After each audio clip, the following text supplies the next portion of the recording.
Empezamos. La reunión de hoy era para empezar hablando principalmente de los cuidados asociados a un procedimiento muy especial que a los cardiólogos nos genera mucho estrés, porque generalmente se da de manera, en el contexto de la urgencia, a un paciente inestable que realmente precisa el implante, aunque sea transitorio de este dispositivo. Y bueno, es súper importante el trabajo en equipo con el personal de enfermería. Vamos a repasar principalmente, bueno, de lo que vamos a hablar, que un poco quiero que entiendan también las indicaciones del marcapaso transitorio, que son bastante específicas. La técnica de inserción, para repasar un poquito este momento tan estresante que nos preocupa a veces. El seteo del marcapaso, una vez que el marcapaso se está implantado. Las posibles complicaciones para tener en cuenta cuáles son los cuidados que tenemos que tener y más específicamente los cuidados de enfermería, ¿sí? En cuanto a las indicaciones, el implante de un marcapasos transitorio está indicado en todo paciente que tiene una bradicardia sintomática, entendiendo por bradicardia que es cualquier ritmo cardíaco, ya sea de una fibrilación auricular o de un ritmo con actividad auricular, pero que sea menor de 60 por minutos, describe cualquier bradicardia. Las llamamos a las bradicardias extremas, aquellas que son menores de 40 a 30 latidos por minuto. En pacientes, por supuesto, que no responden al estímulo inotrópico, ya sea la respuesta, se hace una prueba con atropina, y muchos de estos pacientes ya se hizo la prueba con dopamina, ¿sí? Generalmente hablando ya de más de 10 gamas kilo-minuto de infusión continua de dopamina, hablamos que es una dosis fuerte y cronotrópica, ¿sí? Que es para lo que nosotros le indicamos en estos momentos. Por supuesto también cuando existe asistolia, bloqueo AB completo o bloqueo AB de alto grado, porque el bloqueo AB completo no es lo mismo que de alto grado, no siempre. Por ejemplo, podemos tener un paciente con un bloqueo AB 2.1, pero que se considera también de alto grado y es impredecible la respuesta a los inotrópicos. Y después hay causas más específicas que son menos frecuentes, que implican cuando tenemos un infarto con bloqueo de rama bilateral o un bloqueo alternante de rama, cuando existen pausas recurrentes en pacientes que sin respuesta a la atropina, cuando hacemos prueba de atropina y no tenemos respuesta en frecuencia. Después hay indicaciones más específicas que indican que tienen que ver con la sobreestimulación auricular o ventricular para taquicardias ventriculares incesantes. Hay indicaciones más específicas en el posquirúrgico trasplante cardíaco, y también algo quizás es de las menos frecuentes, la más frecuente es el infarto de ventrículo derecho, que se complica con arritmia, que es el llamado ventrículo derecho eléctrico, ¿sí? Por favor, me avisan si me quieren hacer alguna pregunta con lo que voy diciendo. En cuanto a la técnica de inserción, cuando hablamos de el implante de un marcapasos transvenoso, ¿qué quiere decir? Implica la colocación específicamente de un electrocatéter a través de un acceso venoso central, ¿sí? Que tiene como fin llegar a la punta del ventrículo derecho, desde donde se va a desencadenar el estímulo eléctrico mediado por el marcapasos. El material necesario que tenemos que tener en cuenta para la inserción, para la técnica del implante del marcapasos transitorio, tenemos, bueno, siempre un acceso venoso periférico, generalmente por donde está siendo infundida una droga inotrópica, un carro de paro a mano cerca del box del paciente. Necesitamos un set de introductor venoso central, el electrocatéter, el catéter de marcapasos. Imprescindible que en ese set de introductor no falte la funda plástica que tiene que cubrir el catéter, porque una vez que lo implantamos, después si nos olvidamos de la fundita o ese set no tenía, ya es tarde para ponérsela, y te implica retirar el catéter y volver a empezar. El generador de marcapasos, idealmente probado previamente, considerando que tenga suficiente batería para la estimulación, un trazado, un electrocardiograma y el cable de pinzas de cocodrilo para cuando hacemos el implante de marcapasos guiado por electro. Y estos son básicamente los materiales que enumeré: el electrocatéter, el introductor, el set de introductor, el cable con las pinzas de cocodrilo y el generador del marcapasos. En cuanto a los accesos, primero, bueno, por supuesto que siempre hablamos de una técnica estéril, es creo uno de los procedimientos más invasivos porque estamos manipulando directamente con nuestras manos algo que va a ir a parar directamente adentro de las cavidades cardíacas. Dentro también de los procedimientos invasivos es quizás uno de los que requiere mayor entrenamiento y mayor dificultad, junto con por ahí la colocación de un catéter de Swan-Ganz. El marcapasos es de lo que, digamos, hay mucha manipulación de materiales que van a parar dentro de las cavidades cardíacas por lo que la técnica estéril tiene que ser impecable, ¿sí? En cuanto a los accesos para colocar ya sea un marcapasos o un catéter de Swan-Ganz, se prefiere por el ángulo de acceso anatómico, se prefiere el acceso yugular posterior derecho o el subclavio izquierdo. Esto es por la curvatura que tiene preformada el catéter de marcapasos para que vaya a parar directamente a la punta del ventrículo derecho. Y por supuesto, esto lo remarco siempre porque uno aprende de sus propios errores también, la colocación del introductor va seguido de la colocación de la funda estéril antes de empezar a pasar el catéter de electroestimulación. Para conocer un poquito más del material, ¿sí? ¿De qué se trata este electrocatéter? Es un catéter que si bien es flexible, es de las cosas más rígidas que vamos a meter dentro de la cavidad cardíaca de los pacientes, tiene un largo aproximado de 1 metro, tiene marcas cada 10 centímetros para que nosotros tengamos mayor noción de la profundidad, digamos, cuando vamos progresando el catéter, para saber más o menos cuánto vamos progresando dentro de las cavidades y para tener conocimiento de las relaciones anatómicas. El catéter tiene en su polo proximal, es el polo positivo, que es a través de donde se va a realizar el estímulo eléctrico. Y a 2 centímetros del polo proximal, el polo positivo, está el polo distal, que es el negativo, que es el encargado del sensado, de la actividad intrínseca del paciente. Como dije, bueno, cada 10 centímetros tiene estas marcas que sirven para tener noción de la profundidad, de cuánto progresamos el catéter. Y esto nos sirve para tener una idea de que la punta del ventrículo derecho se encuentra aproximadamente a unos 35 a 40 centímetros, o sea que avanzamos hasta 4 marquitas, después las marquitas empiezan a tener otro grosor pasados los 50 centímetros, y para saber, digamos, cuánto vamos progresando. Y este cuadrito es para tener en cuenta, de acuerdo a los diferentes accesos, no es lo mismo si accedemos desde un yugular posterior que de un subclavio.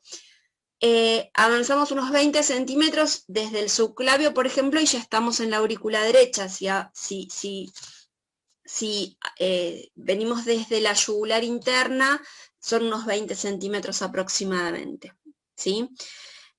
Esto es cuando uno lo hace a ciegas. Son marquitas que lo hacemos, por ejemplo, cuando uno avanza a ciegas e ingresa estimulando ya con el marcapasos conectado, que generalmente es lo que ocurre cuando tenemos una urgencia. Pero lo ideal siempre es hacerlo guiado por electro, ¿sí? El electro intracavitario es la guía para la inserción del electrodo, ¿sí? Indica dónde se encuentra la punta del catéter y, de acuerdo a la diferente morfología que va dibujando el trazado continuo del electro mientras nosotros vamos progresando el catéter, podemos inferir dónde estamos. Y también nos sirve para saber si lo colocamos mal. Por ejemplo, si el catéter, súper raro lo que voy a decir, pero si se va al seno coronario, si se va directamente a vena cava inferior, si se va como si fuera un catéter de Swan-Ganz a la arteria pulmonar, si se va para arriba, si nos pasamos, ¿sí? Esto nos sirve para ver todo eso. Lo que sí nos va a marcar la correcta colocación del catéter guiado por electro es cuando vemos en el trazado la onda de lesión, que es como si viéramos un trazado electrocardiográfico como si fuera un supra gigante, como si tuviera una onda de lesión, se llama prácticamente. Así que, bueno, y acá explica un poquitito cómo tenemos que conectar esto para tener la guía electrocardiográfica. Lo que vamos a hacer es colocar, lo voy a explicar sobre esta otra imagen que es más fácil. lo que hacemos es tomar el polo positivo y negativo del cable de electrodo, lo conectamos al cocodrilo, al polo positivo, y la otra punta del cable del cocodrilo va conectado a B1 con su polo negativo. Y de esa manera conectamos con un trazado manual mientras vamos progresando cada 2 centímetros el catéter y vamos haciendo un trazado de electro. Generalmente cuando atravesamos, por ejemplo, cuando llegamos a la aurícula derecha, vamos a ver una onda de trazado eléctrico como si fuera un yugulograma, porque vamos a ver la onda P mucho más grande que el complejo QRS. Cuando atravesamos por la válvula tricúspide, generalmente vemos como una respuesta, como si fuera una arritmia por la irritación tricuspidia. Y finalmente, cuando llegamos a punta de BD, lo que se observa es la onda de lesión, ¿sí? Otras maneras de hacer el implante de marcapasos guiado es a través de la radioscopía, que muchas veces es lo que terminamos haciendo cuando no podemos hacerlo o en la emergencia o con guía eléctrica. Y cuando lo hacemos guiado por el electro, como dije antes, y llegamos a la punta del BD, se observa la onda de lesión. ¿Por qué hago tanto hincapié en esto? Porque es lo que vamos a ver cuando hacemos guiado por eco, y después lo que vamos a ver es cuando hacemos el electro de control, cosas que nos tienen que dar la pauta de alarma de que el electro está mal colocado y podemos estar en presencia de una importante complicación, ¿sí? Acá les puse algunos electros que, si bien esto por ahí es como mucha información, nos muestran algunos sitios de implantación anómalo, ¿sí? Esto todo es una tira de B1 conectado entre los cocodrilos a la punta del catéter. Esta que les puse acá es la onda de lesión, ¿sí? Esto es lo que vamos a ver cuando hacemos el implante de marcapasos guiado eléctricamente y tocamos la punta del ventrículo derecho, ¿sí? Esto es lo que nos dice que el marcapasos está bien colocado. Estas son otras variantes, digamos, de mal posicionamiento del catéter. Por ejemplo, en vena cava superior, en la aurícula derecha alta, ¿sí? Acá donde dicen ventrículo derecho libre, esta imagen grábensela, muy importante, porque esto es lo que ocurre cuando perforamos el ventrículo derecho y pasamos a cavidad pericárdico, que es una de las complicaciones más temidas cuando hacemos este procedimiento, ¿sí? Ahora pasamos a hablar un poquito de lo que es el seteo del marcapasos, ¿sí? Esto es algo que si bien hacemos los médicos cardiólogos o los terapistas cuando colocamos un marcapasos, esto es algo que ustedes tienen que tener en cuenta básicamente para que entendamos de qué estamos hablando. La perilla on-off generalmente en el tablero del marcapasos está bien marcada y generalmente tiene algo que impide su fácil desconexión, digamos. Generalmente tiene una tapita o una perilla que necesita, digamos, de una coordinación para prenderlo, así como apagarlo. Tres cosas principales vamos a hablar cuando seteamos el marcapasos. Primero, la frecuencia de salida, que es la frecuencia cardíaca a la que yo quiero que sea estimulado el paciente. Generalmente, dependiendo de la patología, hay algunas patologías en las que el seteo se marca en 100, 120 por minuto, pero son casos muy específicos. Generalmente se programa una frecuencia de salida segura entre 60 y 70 latidos por minuto. La amplitud, que es otro de los seteos que tenemos que tener en cuenta. La amplitud, ¿qué significa? Es el amperaje o el control de salida. Es la energía con la que se va a estimular esa punta del polo positivo, ¿sí? Generalmente, para hablar de una buena amplitud, ¿qué quiere decir? Que el marcapasos está bien en contacto con las trabéculas de la punta del BD, que tenga una amplitud entre 0,1 y 1. ¿Sí? Es lo ideal, quiere decir que está bien colocado. Cuando la amplitud tiene que subir mucho, quiere decir que el electro está mal colocado, o está muy salido, o entra y sale, ¿sí? O se mueve con los movimientos cardíacos y muchas veces necesita ser recolocado. Entonces, amplitud se mide en miliamperes digamos que es la energía, la corriente de salida, ¿sí? Y otra cosa que tenemos que setear es la sensibilidad. ¿Qué es la sensibilidad? Es como yo le enseño al marcapasos que tiene que leer la actividad cardíaca del paciente, ¿sí? Y se mide en milivolt. Ejemplo, yo le enseño al marcapasos que entre 1 y 2 milivolt tiene que entender que eso es actividad eléctrica, por ejemplo, la onda R del electro, ¿sí? Si mi sensibilidad es muy baja, el electro puede empezar a sensar la onda T del paciente. Esto creo que lo habíamos hablado en el curso de RECU. La realidad es que es medio difícil explicarlo así. Yo a veces uso más el pizarrón para que entendamos el tema de la sensibilidad. Pero principalmente se deja seteado aproximadamente entre 1 y 2 milivolt para enseñarle al marcapasos qué es lo que tiene que ver, ¿sí? Para entender, sensar presencia o ausencia de actividad eléctrica, y entonces de esa manera sabe el marcapasos que tiene que estimular. Otra de las cosas que vamos a setear, que no lo puse acá, es el umbral. El umbral es la menor amplitud a la cual el 100% de los latidos, de los estímulos, se conducen de un complejo QRS. ¿Qué quiere decir? Que si mi umbral es de 0,1 o de 0,5, yo la amplitud, que es el seteo de salida, lo voy a dejar al doble del umbral. ¿Me explico? Es para tener un rango justamente de seguridad de que no le va a faltar, digamos, energía de salida al marcapasos. Ahora, súper importante esta parte, y es la parte más divertida y más estresante.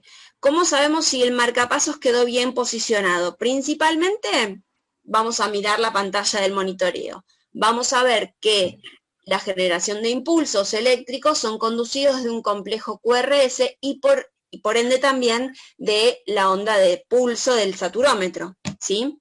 Vamos a ver en el monitoreo, tanto así como en el electro, el correcto sensado y captura de los estímulos eléctricos. ¿Qué quiere decir sensado? Que si el propio paciente tiene actividad eléctrica intrínseca, el marcapasos se va a inhibir.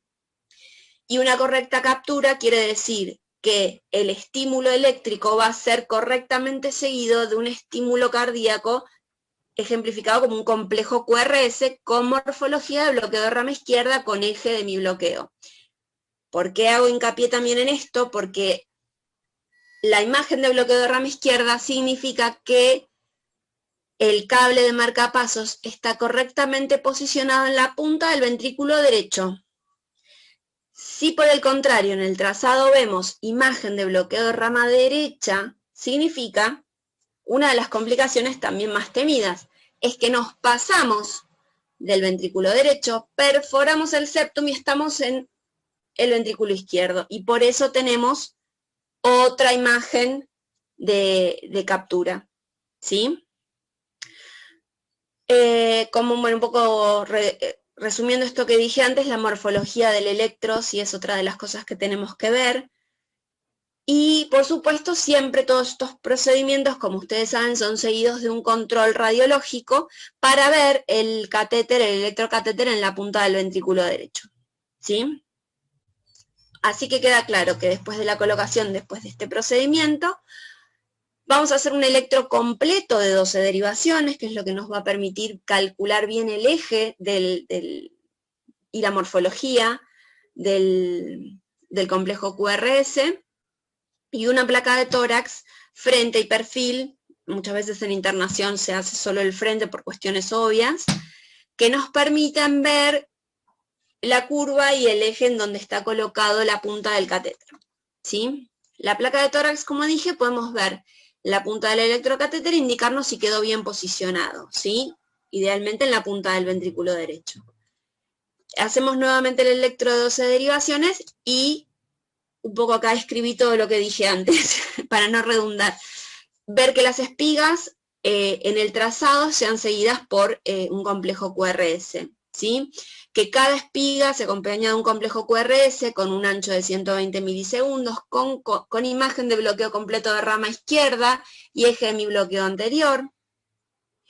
Que las espigas no aparecen cuando aparece el ritmo propio del paciente, eso nos habla de un correcto censado del cable de marcapasos, y que la morfología del complejo capturado, que si la morfología, lo que dije antes, si el complejo, la morfología es diferente del rama izquierda, también es importante porque nos puede hablar de una complicación. Lo mismo si tenemos, por ejemplo, un complejo angosto con T negativas, que cambió, nos habla también de una posible perforación de punta de ventrículo derecho, ¿sí? Y otras cosas que pueden ocurrir son las llamadas taquicardias mediadas por marcapasos, que se generan por circuitos de reentradas, que es una complicación posible en algunos pacientes, ¿sí? Este es un ejemplo de falla de sensado y de captura, ¿sí? Si prestamos un poquito de atención, vamos a ver que tenemos algunos complejos, acá tenemos, por ejemplo, el ritmo propio del paciente, pero acá, ¿qué pasa? Tenemos espigas que se siguen de un complejo QRS, tenemos un complejo QRS, pero que no fue detectado por el paciente, sale una espiga sin conducirse, porque también esto es un grave problema, es que se puede dar la presencia del fenómeno de R sobre T. Cuando el marcapasos no sensa bien, lo que puede pasar es que se genera un estímulo eléctrico cuando el miocardio está en fase de repolarización, por eso se habla de R sobre T, y generar una taquicardia helicoidal que puede derivar en fibrilación ventricular, ¿sí? Este es un ejemplo excelente de lo que es falla de sensado y de captura. Y acá vamos a la parte más temida, pero que sí son las menos frecuentes, gracias a Dios, de las complicaciones. El posicionamiento más raro, ¿sí? Por ejemplo, que el catéter se vaya hacia el seno coronario, la verdad es que hay que tener mucha puntería y mala suerte para que esto ocurra. Lo que vamos a ver es que en el trazado electrocardiográfico vamos a ver que el complejo QRS tiene morfología de rama derecha, y esto es porque el catéter quedó acostado sobre la cara lateral izquierda del ventrículo y es estimulado desde el ventrículo izquierdo hacia el derecho, ¿sí? Otra de las complicaciones más temidas es la perforación del septum ventricular, ¿sí? Y esto lo vemos también en la guía eléctrica y en la placa de tórax. Bueno, después tenemos otro juego de imágenes ya con más definición, que después se las voy a mostrar, donde se ve bien la perforación y donde se ve muchas veces el catéter en la cavidad pericárdica, o inclusive por fuera, inclusive se puede perforar el diafragma, pueden pasar muchas cosas. Otra de los mal posicionamientos es que se vaya, como dije antes, hacia la arteria pulmonar, como si hubiéramos puesto un catéter de Swan-Ganz. Otra muy mala suerte que puede ocurrir es la presencia de la vena cava superior izquierda persistente, que es un vestigio embriológico que muchas veces pasa sin ser diagnosticado. Y también lo que vemos es un bloqueo de rama derecha porque finalmente el catéter queda en el ventrículo izquierdo, ¿sí? Pero bueno, estos son ejemplos de mal posicionamiento también. Y acá les puse algunas imágenes.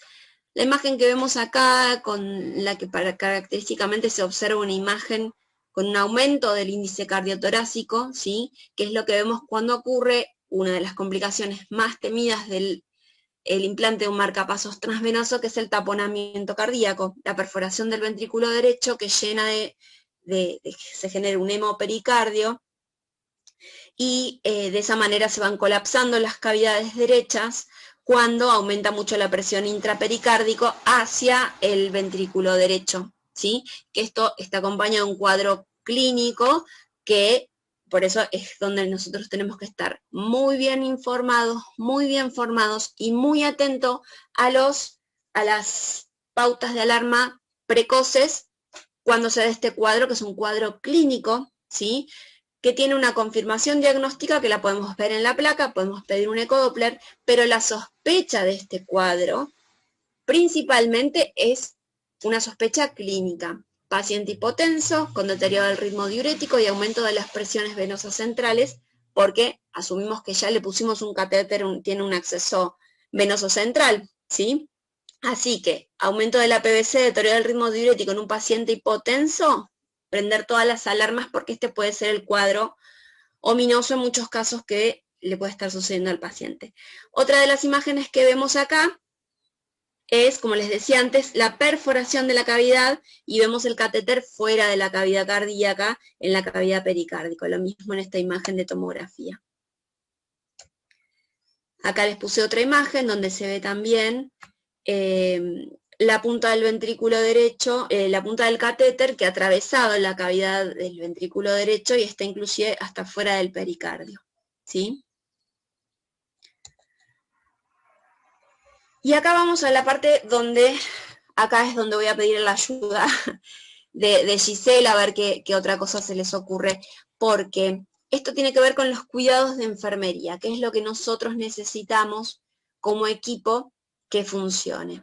Principalmente, paciente con marcapasos es un paciente que necesita nuestros ojos y nuestras manos sobre él, con una luz así encima del paciente. Tiene que estar bajo monitoreo eléctrico constante, con un buen registro electrocardiográfico, ¿sí? Para detectar lo más frecuente, que es la falla de captura y sensada, que muchas veces se debe al mal posicionamiento al que se corre el cable de marcapasos. Porque como sabemos que esto es un marcapasos transitorio, va simplemente apoyado en la punta del ventrículo derecho, ¿sí? Se puede mover y se pierde la captura.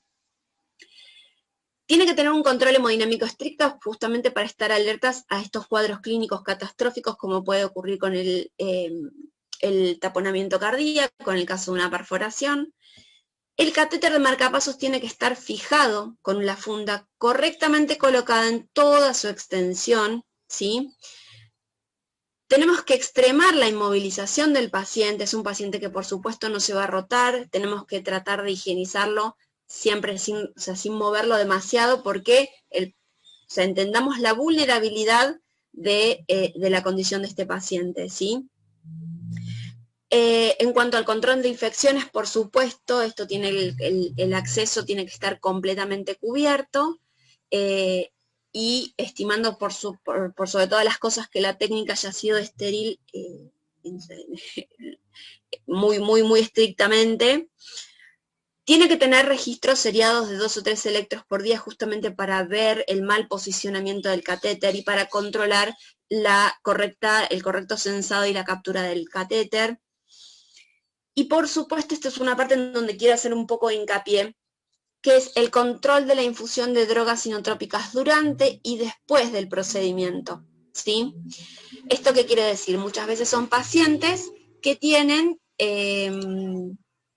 que dependen de estas drogas hasta la correcta colocación de un estímulo eléctrico que le dé seguridad.